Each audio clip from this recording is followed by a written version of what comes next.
all.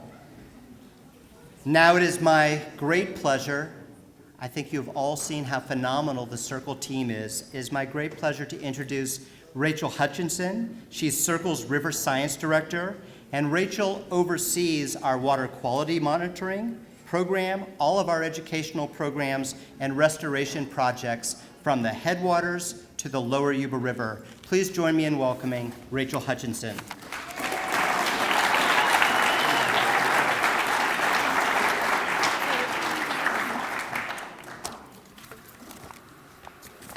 Hey, good evening. I want to invite everyone who's sitting in the back, or standing in the back, I'm sorry, to come forward a little bit. There's still space. There's a bunch of seats. Bunch of seats. Anybody want to take a seat?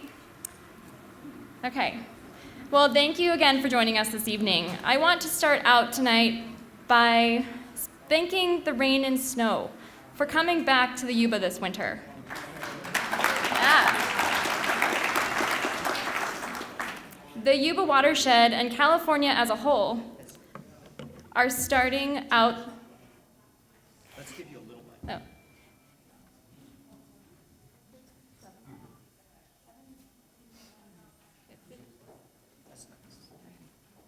Sorry.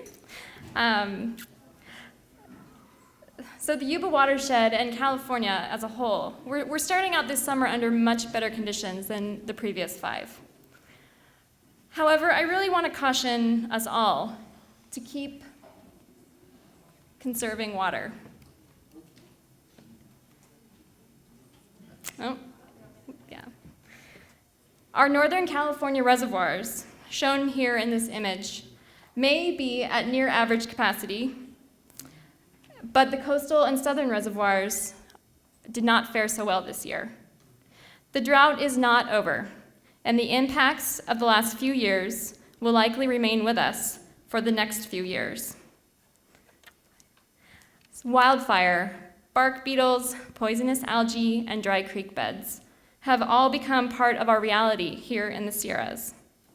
Last year alone, SYRCL's river monitors documented that 6 creeks went dry, and over 15 of our creeks were too warm for aquatic life to live comfortably. The message is very clear. In the face of climate change, the way we think about water and the way we protect our water has to change as well. As a watershed organization, we take on challenges that are 1,300 square miles large. And as Caleb described, these are not always popular, they're not always straightforward, and they are certainly not always easy. Luckily, this is a very beautiful place, and all it takes is a single look or toe dip into the Yuba Canyon to remind us why we do this work. While this watershed stands up to many different challenges, tonight I am going to highlight the impacts of mining as an issue that spans the entire watershed. At SYRCL, we tackled this issue by studying and cleaning up the pollution that continues to threaten water quality over 100 years after the mining stopped.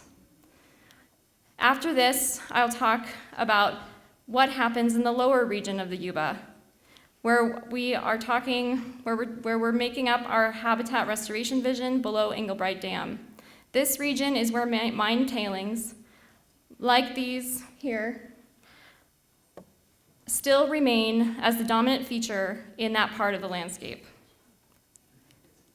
We can't talk about legacy mines without mentioning the Sierra Fund. Just this week, Governor Brown signed legislation that will enforce monitoring and cleanup of active mines, putting a standstill on abandoned mine lands left for the public trust to clean up. Yeah, that's great. Tonight we honor the Sierra Fund for their partnership and guidance, for their successes to shed light on the impacts of abandoned mines across the entire Sierra Nevada. We are very lucky to share this community with such a strong organization who continues to make significant strides at the state level and at a local level to literally get the mercury out. Yeah. Yuba Watershed is littered with abandoned mines, and is famous for its role in both starting and ending hydraulic mining that washed millions of cubic yards of sediment from the Sierras to the Delta.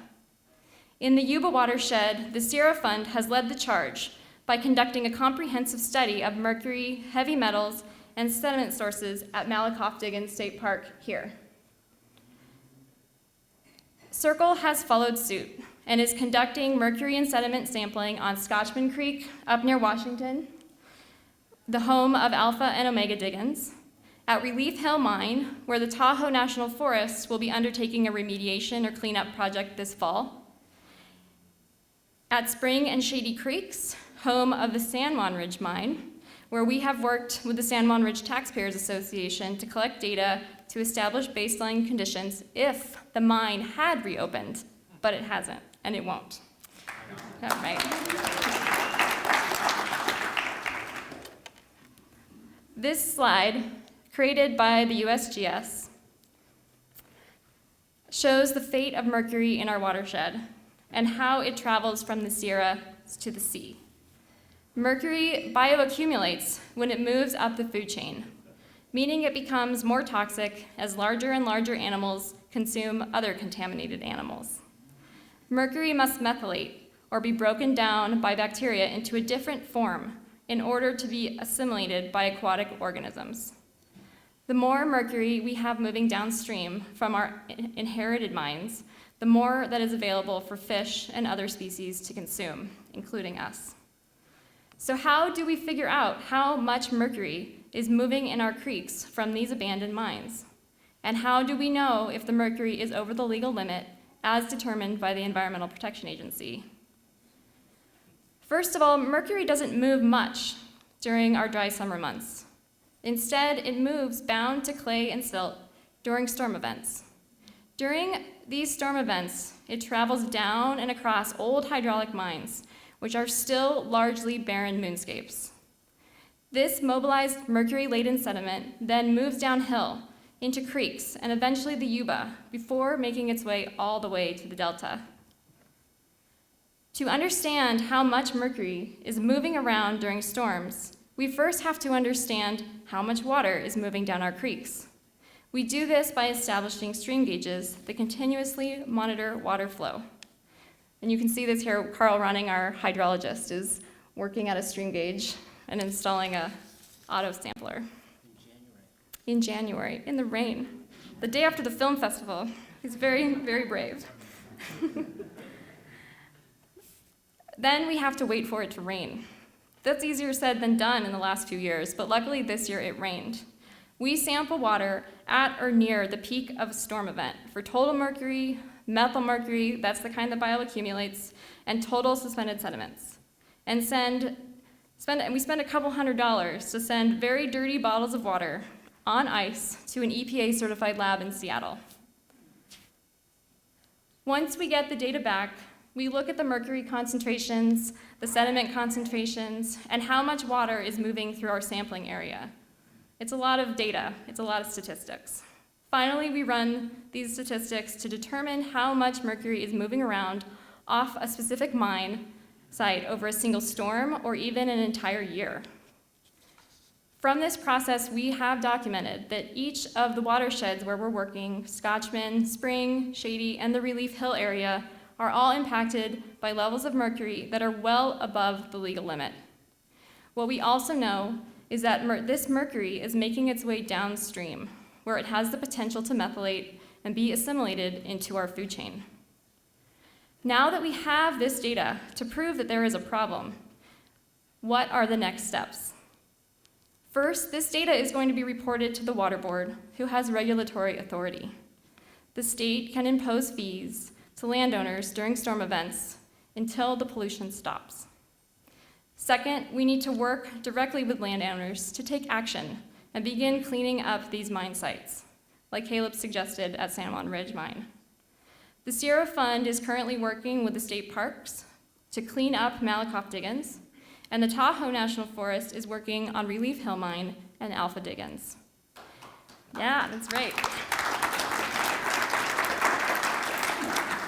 We will work to clean up mine site after mine site, undoing the damage that was done by our predecessors. This is the only way to protect the Yuba from mercury and excessive amounts of sediment for years to come. I'm sure many of you already know where the mining sediment that washed off the hillsides by hydraulic mining went. In fact, I think I already said it earlier today. It went downstream, and it found a large open valley to spread out on what we now know as the Yuba Goldfields. 10,000 acres of medium-sized rocks not suited for trees or even a diverse and abundant assemblage of fish, and especially not people.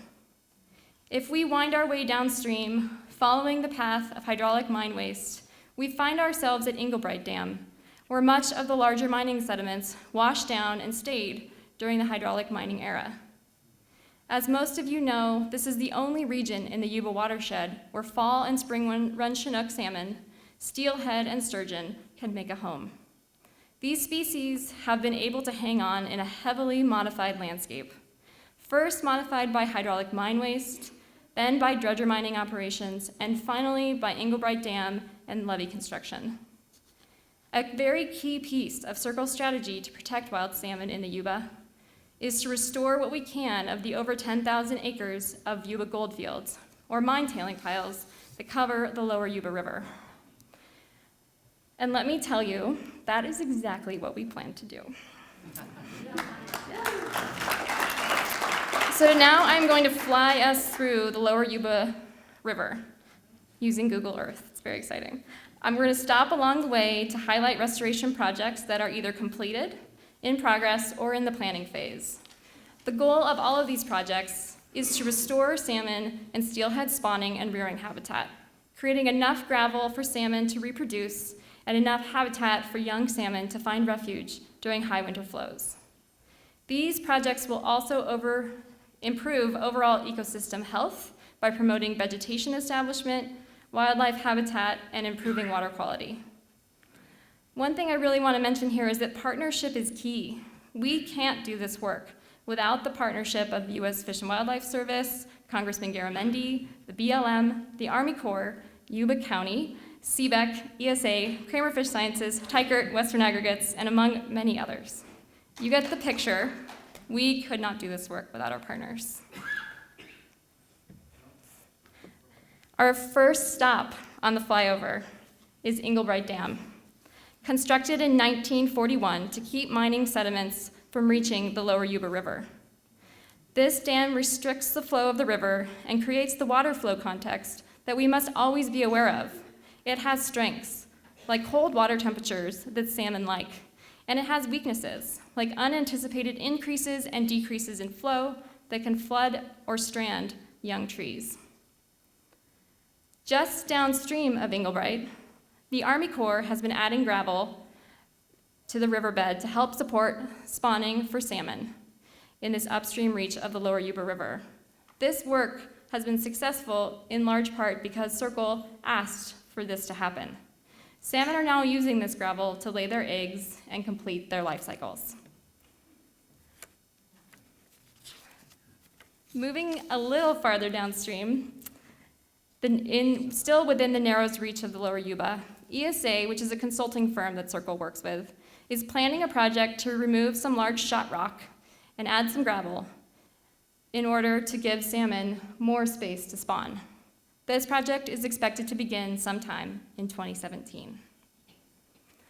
Next, we move just a little farther downstream to just up from Timbuktu Bend, for those of you that are familiar with this area of the Yuba. SYRCL is working on a project at Upper Rose Bar with the local mine owner, SSI, and ESA to remediate a drainage ditch from Blue Point Mine and add spawning gravels to the river adjacent to the mine. We are still looking for funding for this project, but hope to implement before 2018. These three projects are all aimed at improving salmon habitat by adding gravel that is missing in this area because it is being held back by Englebright Dam. We expect that each of these projects will create enough habitat that thousands of new salmon and steelhead will have a place to spawn. Moving downstream a little further, we are struck by the amount of gravel now present in the river. We get to Highway 20 and make our way to Parks Bar, where SYRCL is working with gravel mining company Western Aggregates to put a conservation easement and a trail on this property in the hopes of implementing future restoration and recreation opportunities there. We move now from Parks Bar downstream to a large woody debris placement project that the Army Corps, again urged by SYRCL's advocacy, has placed on the floodplain. This large wood is used by young salmon as refuge during high winter flows and higher temperatures during the winter months. And someone pointed out to me earlier, it looks like campfires. Now we zoom downstream to Long Bar, where SYRCL is in the very early planning phases of a restoration project. We plan to reconnect a high flow channel and create juvenile salmon habitat. This project will be in partnership with both the BLM and SRA, another local mining company. We expect this project to get off the ground next year.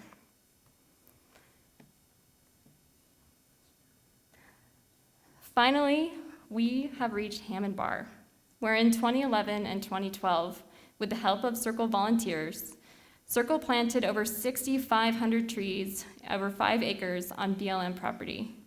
Some of these trees are now over 12 feet tall and are well on their way to becoming a forest. This project has been very successful and shows us that we can restore the Lower Yuba River. It creates juvenile habitat during high flow events and also has trapped large amounts of finer sediments, which are otherwise absent from the Lower Yuba River. This soil will allow for volunteer trees to sprout up where rocky cobble once dominated. We are literally changing this ecosystem. To highlight this work, we will be installing a trail just above Hammond Bar, shown here, on BLM property that winds through the Yuba goldfields. This trail will be opening just in time for fall salmon tours, so join us. And it will highlight the region's Native American and mining history and explain the benefits of restoration efforts like those at Hammond Bar. We now make our way to Daguerre Point Dam, where fish ladders make it possible for spring and fall run Chinook to access the upper parts of the Lower Yuba River. This dam has many fish passage issues, which SYRCL would like to see resolved and ultimately create alternatives for the dam's water delivery and invasive species benefits. We want to see this dam removed. Last, but certainly not least, we have arrived at a 2-mile long stretch of river called Hallwood. This property is owned by Tykert and Western Aggregates mining companies, and SYRCL is working with CBEC and the U.S. Fish and Wildlife Service to implement a 2-mile long side channel project that can be used by young salmon during high flow events and as a refuge during summer months. This is really exciting work, and I'm really proud to be working on it. All of this work, both the mercury and salmon restoration projects, aim to solve big problems that were caused by the gold rush era.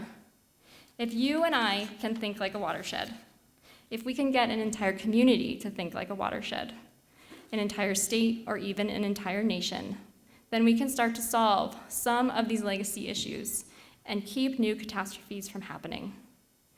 This work is central to SYRCL's mission to protect and restore the Yuba River. I am so proud, like I said before, to be working on these projects, inching each one along day after day, like Izzy said, in the hopes that we can reduce the impacts of legacy mining and create more habitat for our salmon and steelhead. Thank you.